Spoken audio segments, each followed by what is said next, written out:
जैसे ही फिजा घर वापस आती है, वह सीधी जहां आरा के पास जाती है और गुस्से में कहती है, मेरी बहन की आपने जान ले ली। आप अच्छी तरह जानती थीं कि आयजा अली से मोहब्बत करती है, फिर भी आपने दोनों को एक दूसरे से अलग कर दिया। जहां आरा अभी फिजा को कुछ समझाने की कोशिश ही करती हैं कि फिजा रोते हुए कहती है, अगर आप आयजा की मोहब्बत को समझ लेती तो आज मेरी बहन हमारे दरमियान होती। आपने अपनी जिद में उसकी पूरी जिंदगी बर्बाद कर दी। मैं आपको कभी माफ नहीं करूंगी। फिजा की ये बातें सुनकर घर के सभी लोग हैरान रह जाते हैं और उसके आसपास जमा हो जाते हैं। लेकिन सबसे बड़ा झटका अली को लगता है। वह फौरन फिजा के पास आता है और घबराकर पूछता है, भाभी आप क्या बात कर रही हैं? आयजा को क्या हुआ है? मेरी आयजा कहाँ है? क्या बोल रही हैं आप?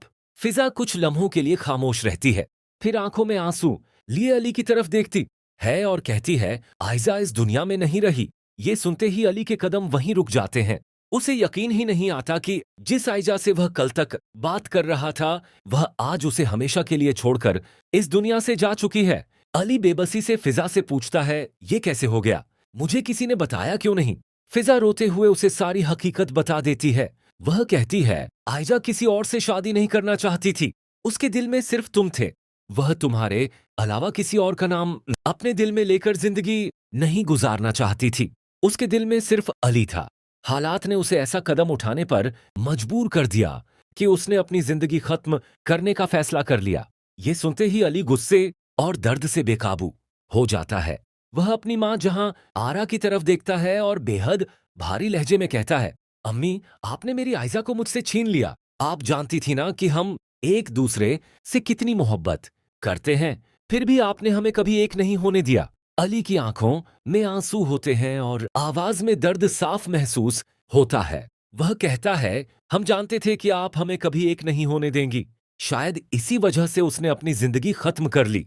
अगर आपने हमारी मोहब्बत को समझा होता तो आज आयजा जिंदा होती। जहां आरा पहली बार अपने बेटे के लहजे में इतनी नफरत महसूस करती है, वह बिल्कुल खामोश हो जाती है। उनके पास अली की किसी बात का कोई जवाब नहीं होता। अली आगे कहता है, मैंने आपकी हर बात मानी, हमेशा आपकी खुशी को अपनी खुशी से ऊपर रखा, लेकिन अब मैं खामोश नहीं रहूंगा। अगर आयजा आज मेरे साथ होती तो शायद हमें यह दिन कभी ना देखना पड़ता।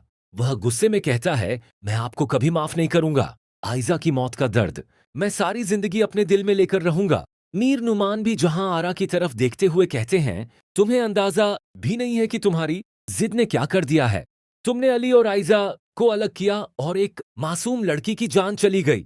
तुम पहले भी आयजा के बाप की जान जाने का सबब बनी और अब आयजा भी इस दुनिया में नहीं रही। तुम कितनी संगदिल और जालिम औरत हो। जहां आरा के पास अब कोई जवाब नहीं होता, वह अंदर ही अंदर इस एहसास से टूटने लगती हैं कि शायद आयजा की मौत के पीछे उनके फैसले की भी सबसे बड़ी भूमिका थी। दूसरी तरफ सुरैया आयजा की मौत के बाद खुद को ही कसूरवार समझती है। वह रोते हुए कहती है, अगर मेरी बेटी मेरे साथ होती, अगर मैं उसे जुनैद से शादी करने पर मजबूर न करती, तो आज वो जिंदा होती। मैंने अपनी बेटी की